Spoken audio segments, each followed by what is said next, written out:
Bagong araw, dadalhin ko na naman si Arya sa aking trabaho at mag-kindergarten siya mamayang hapon.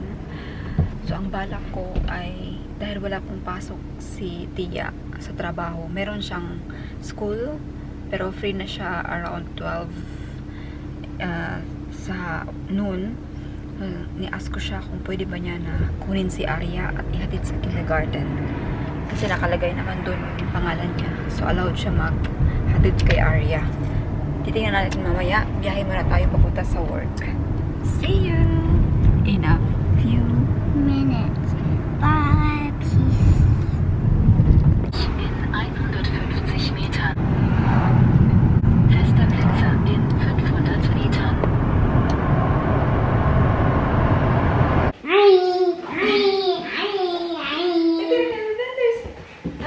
Dito na naman tayo sa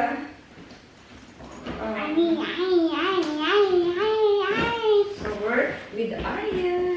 You can also go to the other side. Ito po yung sofa or living room ng mga aso. Kaya pumunta tayo sa living room ng mga tao. What is this? A toy. Come, we go to the other side. I'm not. Okay. Ayan, dito tayo sa living room ng mga tao. So, here, you can play chess. If you like to. It's big. Oops. Ayan, ang ganda ng kanilang living room. Look how big this is. So beautiful. Ayan, you can stay here for a while, yeah? Okay, you can go to the other side. Ayan, meron kami dalang pagkain, baon ni Arya. Meron tayong pansit dyan. Can you show the pansit, Arya? Rice. And marami pang iba. Mga snacks niya. Oh, careful. Ayan. What is that? Pancit. Pansit daw. Katin appetit. And rice, of course. Yes, rice is life. Apple, bread, bubble gum, tikta, twigs, and other noodles with pancit. Pansit again. Okay. Oh, katin appetit. Hi. Tapos na ako magtrabaho. Si Arya, kinuha na siya ni Tia. At nasa kindergarten na siya ngayon. Hanap muna ako ng makainan kayo. Wala pa tayong lunch. Although meron tayong baon kanina. Pero binigay ko lahat kay Tia at Arya para hindi sila magutom. Punta ako ngayon sa city. At titignan ako sa may university. University Mark doon. Ganda ng weather. Hindi masyadong mainit siya pa, hindi masyadong malamig. Good morning, maayong buntag. Yan, another day, another trabaho. Ang aga ko po nagluto. Luto tayo ng sabaw. Kasalang na siya kagabi. Actually, nilataan ko siya, nilaga ko siya ng 1 hour. Tapos ngayon, nilalagyan ko na siya ng mga gulay. May nalagay na dito na mais, at ibang panakot, 2 pakto. Alam nyo, nilaga ko siya kagabi, no? 1 hour. Medyo soft na siya, pero hindi pa siya ganun ka-soft. Matigas-tigas pa siya konti. Pagising ko, pagtingin ko, hala, parang naubusan. Nakuhaan siya ng half. Sus, kaya meron pala tayong estudyante, di ba? Si Tia. Kinain pa rin. Kinain niya, hindi pa tapos ang sabaw. Hindi ba masyadong soft balance? Sana pala, tinapos ko talaga kagabi. Naisip ko kasi, baka malata siya ba? Kaya ngayon ko pa siya ilalagay ngayon ko pa lang siya lalagyan ng mga gulay. Sus, kaya estudyante pala tayo. Ang half na upos, kawawa naman. Kahapon pala nagpa-change ako ng nagpa-salon tayo. Pa-change ng kuko. Hindi siya halata kasi nagustuhan ko kasi yung last time na color na para siyang para siyang mermaid color. Yung ano siya ba, sinag. Kaya nagpa-change ulit ako kasi medyo mahaba na. Ano siya, tagtulisturo sa trabaho. Hindi na ako nakakontinue ng ating vlog kay nagka-migraine ako. Ang baho kasi sa loob ng salon. Ano yung baho ng cutics. chemical na baho. Ang sakit sa ulo, grabe. Tapos, nagpalagay din ako ng false eyelash. Masalaw. Nadagdagan ang sakit ng ating ulo. Kasi ang alam niya maglagay ba, parang hindi siya care. Careless siya masyado yung, alam niya yung blue, pang nalagay sa mata ko. Nagsisi tuloy ako kung bakit ako nagpalagay itong false eyelash. Pero naisip ko kasi para presentable tingnan, no? Especially mag-promote tayo, marami tayong product na i-promote. Ay, grabe. Kakatuwa naman. Sobrang blessed. Kulang na talaga ng energy. Yung katawan na natin talaga yung sumusuko sa mga gawain. Pero sige lang, this all blessing. Grabe. I'm so thankful ba. Parang, hindi ko alam kung deserve ko ba itong lahat o hindi. Pero, siguro deserve ko naman kay trabaho naman ako. Nagsusumikap naman tayo, no? Kaya, kailangan natin ay time management and tingnan natin na yung katawan natin ay healthy, no? Hindi tayo magkasakit. Yun ang ating kalaban, yun lang. And the rest, kaya na natin. Kaya ko kahit anong trabaho pa yan, ilang oras pa yan. Lalagyan natin siya ng China coal. China coal sa Germany. Wala kung Chinese garbage. Yan. Bakit ito tinatawag na Chinese garbage? Galing ba ito ng China? Feel ko ano ito eh. Kahit saan naman ito makikita, di ba? Kahit saan naman ito pwedeng matanim. Bakit ito tinatawag na Chinese cabbage? Bala na yan. Nagdag pa ng isipin ko. May migraine na nga tayo. May isipin pa tayo. Yan. Sarap ito.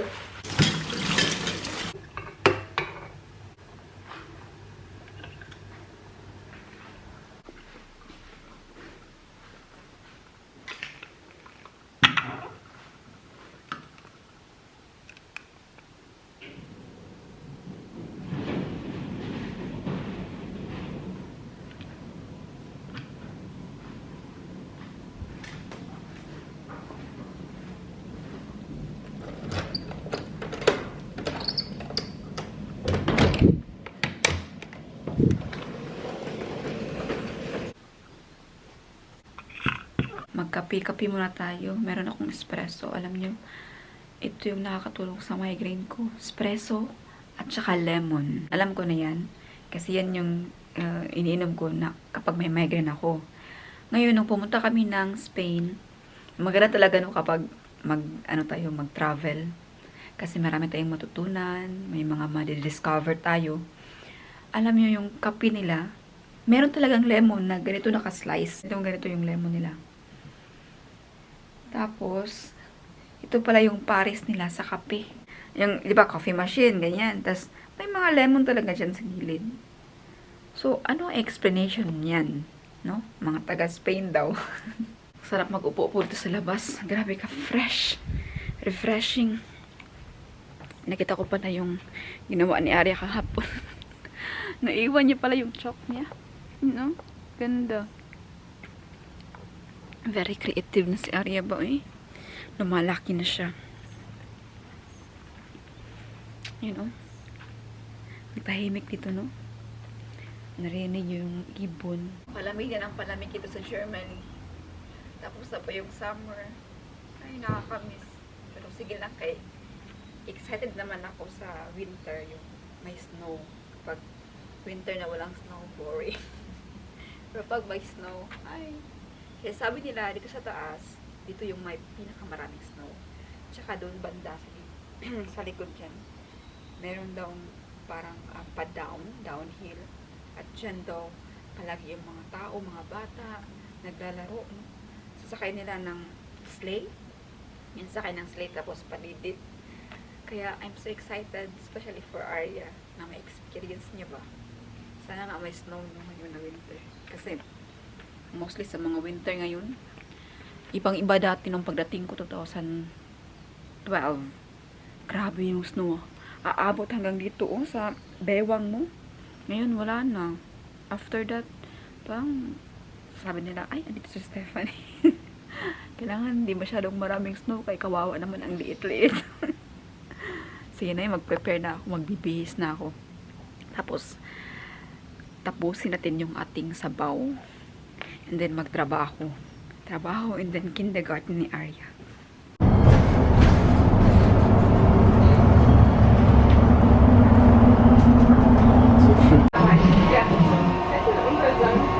Yan na. Punta sa work. Dala-dala naman ang bata. Wait lang.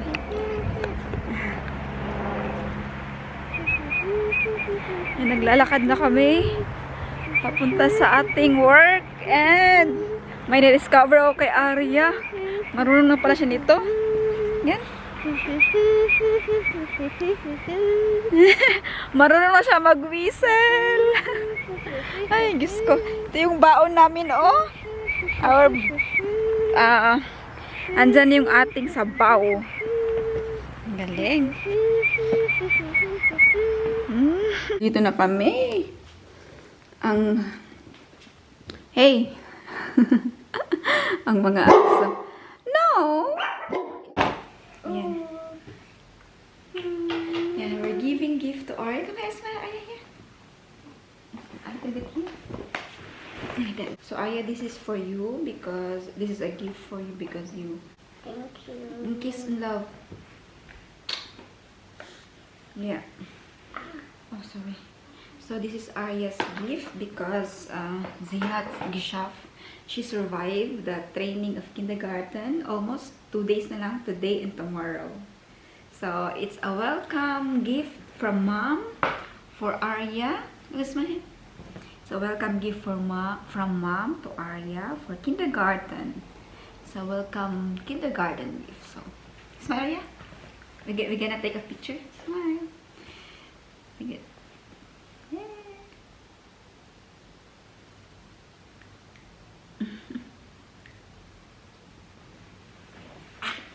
This sting me. Mama, this sting me. Oh my God, give it. Oh my God. Oh, natusok siya. Galing kami ng kindergarten ni Arya. Yay! And sa wakas, nakaya niya po yung panghapon. No? Today ang last niya na panghapon. Bukas ay mag-start na siya ng morning. Around 8. So, hindi pa siya whole day. Kasi nag-observe pa. Siguro mga 3 hours. Ganun, 3 to 4 hours. Pero maximum 3 hours siguro ganun. So, yes! Good job, Arya! And then, maybe next week, regular kindergarten na siya. So, kaya, deserve niyang Mama, it's the mabigyan. same kindergarten, but we can't be late. Is Yeah. it the same kindergarten? Yeah, the same. That's your new kindergarten, you know? You like it there? How was your experience? Good? That's why she deserved to have a present. A kindergarten present. Just kidding. So, do you have a name for your papa? For your... That name's Vicky. Wait, are you sure? Yes. You sure? Yes. Don't be like that way. For you. Oh my God, why? 100% sure. Why? You give me a reason why. Explanation. Because Vicky is the owner from that house, and this is name's Vicky. Okay, thank you. Ay. Or should I name it Tibrian or Stephanie Oh, or Tiffany or Tiffany? Tipan. Tiffany. Tiffany. No, Tiffany. not Tiffany. Ay, naku. Tiffany. Inaasar ako ng anak ko. Tiffany. Ay, papunta tayo ngayon sa Or Steph. grocery Or store. Steph, this can call Steph. No. Mag-grocery agad tayo. What is this? Tapos, punta na tayo ng apoteke. May bibili na ako ng gamot para sa ating migraine. Although, nawala na yung migraine ko. Just in case lang. No? Pero dapat hindi tayo mag-wish ng ganun. Pero, ano na lang yung, kumbaga, meron tayong reserva. Hindi naman lang pang migraine yung ating bibilhin. Yung against sa mga sakit-sakit sa katawan, pwede naman yung inumin. So, Ayan, dito na tayo sa Edeka. Mag-grocery tayo para naman sa ating Mama. pagkain bukas. Mama, you did say earlier Edeka. You said something else. Grocery store. Mama, you said something else, not Edeka. Apoteke? Grocery Yes. store? Yeah, Yeah, there's apoteke here. Nakapag-grocery na tayo. Mama's broken. Yeah, let that. It's not ours. I know about the broken. Pauwi na tayo ng bahay. Nakadaan na naman tayo dito sa puno ng mga apple. Ay, mga apple. Puno ng apple. Isa lang pala yan. Ang dami pa rin yung bunga. Walang kumukuha ba?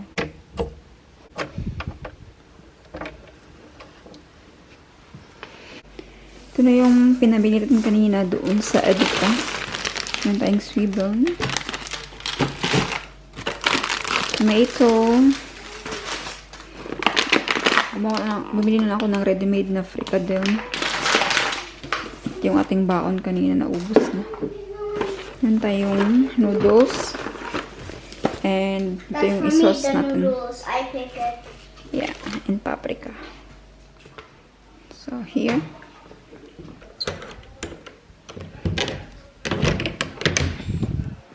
Come go. Yay! What a wonderful day. Arya, you need to wear your shoes, your house shoe. Hey, look, it's still. Yeah, it was it's raining. A special one. Mm-hmm. That can still, if it's a rain, it's still fine. Wait, take off your socks something. Yan, relax muna yung ating anakin. Hayaan ko muna siyang maglaro. Oh my God, putik. Putik na naman. Don't play with it, Nakit. Put it back in. Why? Gonna dirty here, yeah? You have these colors. Stretching. Oh, medyo maaga tayo nakauwi ng bahay ngayon. Kaya, meron tayong time magluto at magprito ng turon. Meron akong nihanda doon na turon, hindi pa natin naprito. Baka sira na. Kasi 2 days na yun ba, no? Pero naka-ref naman siya. Kailangan na niya i-prituhin. Nakabalot na po siya. Ready na. So, tingnan natin kung sira na ba o hindi. Ating turon. Hindi ko pa na-open. Tingnan natin kung hindi ba siya sira. Sabi naman ito pagka-close ko. Nilubi-dubli ko yung cellophane. Parang okay pa siya. Tapos nilagay sa ref. Yeah, it's okay. Hindi naman siya mabaho. Mabango nga siya eh. Good. So, prito na natin. Marami pa pala tayong pagkain sa ref. Nakita ko, oh. Kailangan itong kain tonight. Kung hindi, tapon na lang talaga siya.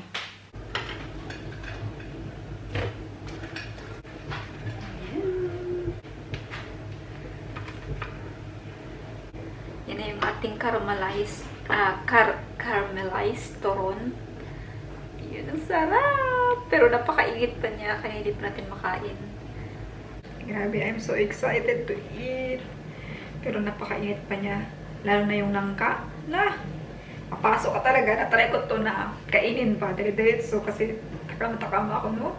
Super craving ko. Sus, pagkain ko sa nangka. Ang nangka yung pinakamainit.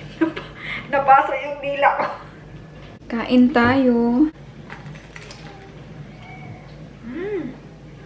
Sarap. Time to rest na po. We had a very great day kasi very productive po tayo. Marami po tayong nagawa and I'm so proud of myself.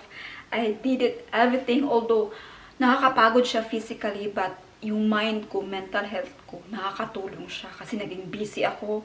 Nakakalimutan ko yung maraming bagay. And of course, nakikita nyo, meron po tayong flowers. Sa bagong manliligaw ko ba to? May manliligaw na ba tayo? Galing po ito sa asawa ko. He is winning me back. Nagmamakaawa siya. Ngayon, ni-accept niya yung mga pagkakamali niya. Naka-realize na siya lahat-lahat. At gusto niya magsimula ulit. Pero, too late. Too late na po siya kasi napakaraming chance na binigay ko sa kanya. Oh my God, ayak. Hindi lang isa, dalawa. 6 na chances po ang nabigay ko sa kanya. Ngayon, pinaka-last is, sabi ko, sarado na yung utak ko at kailangan ko nang igalang yung sarili ko. Kasi I can accept na saktan niya ako, pero yung rights ng anak ko, yun yung pinaglalaban ko. And I was shocked. Sobrang na-shock ako kasi habang lumalaban ako ng ilang buwan wala siyang sustento. Kay Arya. Nalaman ko, bago lang, lately lang na grabe pala yung padala niya sa babae. Like, halos araw-araw. Kaya, doon ko napagtanto na hindi kami ganun ka-importante sa kanya. Lalo na yung anak niya. At hindi ganun ka-deep yung pagmamahal niya sa akin. Kasi alam niyo yung pagmamahal, hindi nakikita yan sa comfortable life, sa mga gandang alaala. Ang true love, genuine love, nakikita niyo yan sa mga pagsubok, sa mga struggles in life. That you will always choose the person. Kahit nasa gitna kayo ng problema, ng struggles. Buhay ng mag-asawa, darating talaga yung mga pagsubok. At dyan po nasusukat yung pagmamahal. Hindi po sa mga bakasyon, sa mga new house, mga gandang bagay, kundi sa gitna ng problema.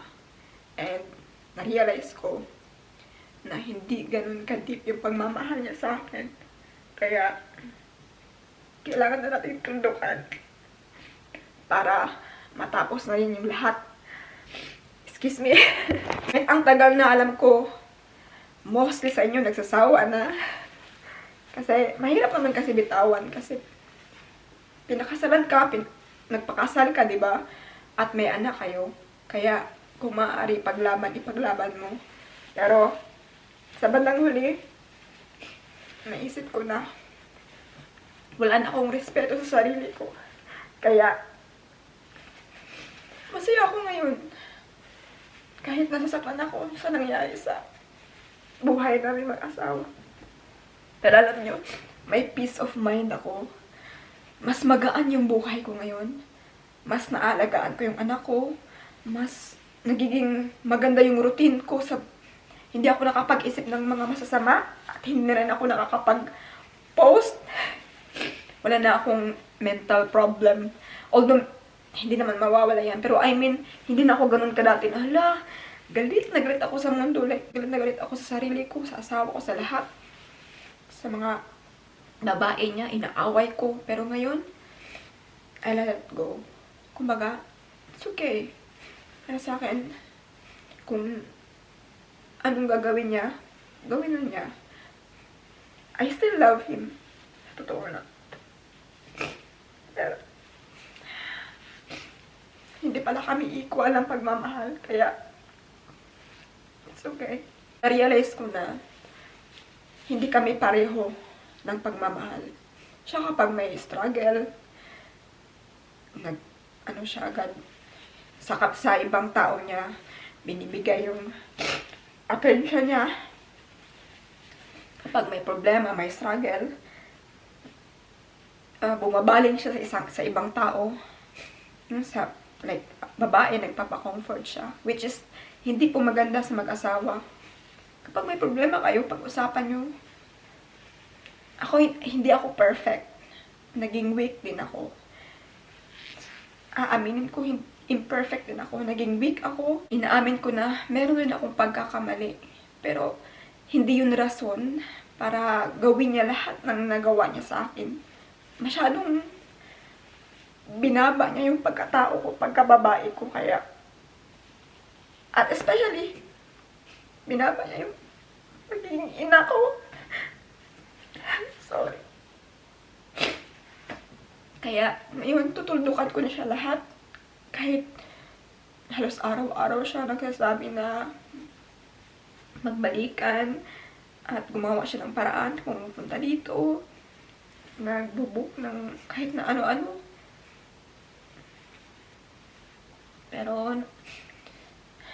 Pero para sa akin, mas pipiliin ko ngayon yung aking kapayapaan. Mas payapa po ako ngayon. Kasama ang anak ko. May trabaho ako. Financially, it's okay. I can handle everything. Although hindi man marangya. At although yung trabaho ko, I would rather choose this kind of work kasi nagiging humble ako. Pero starting lang po yan. Habang nagsisimula po tayo sa buhay, hindi ako nahihiya o hindi ako mahihiya sa ganitong klaseng trabaho kasi naka-provide ako, especially financially, sa aking mga anak.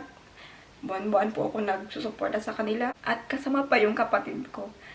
Kaya masasabi ko na tayo mga babae, kaya natin kahit tayo lang mag-isa. Mas nagiging creative tayo, mas nakakapag-focus tayo sa sarili natin, sa mga anak natin.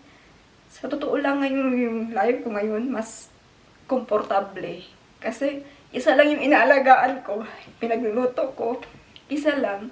Although sometimes nakakalungkot kasi nasanay tayo na may kasama. Pero as time goes by, nasasanay na rin tayo mag-isa. Kaya kung sino man na papasok sa buhay namin, di dapat siya pabigat. Hanggang dito na lang po, pasensya na kayo dahil yung luha natin ay walang katapusan. At alam ko balang araw, susuklian ni God lahat ng luha ng tears of joy. Hindi na po luha ng kalungkutan, kundi luha ng kasiyahan. Hanggang dito na lang po. Maraming salamat po sa inyong patuloy na panonood and see you in the next vlog. Bye!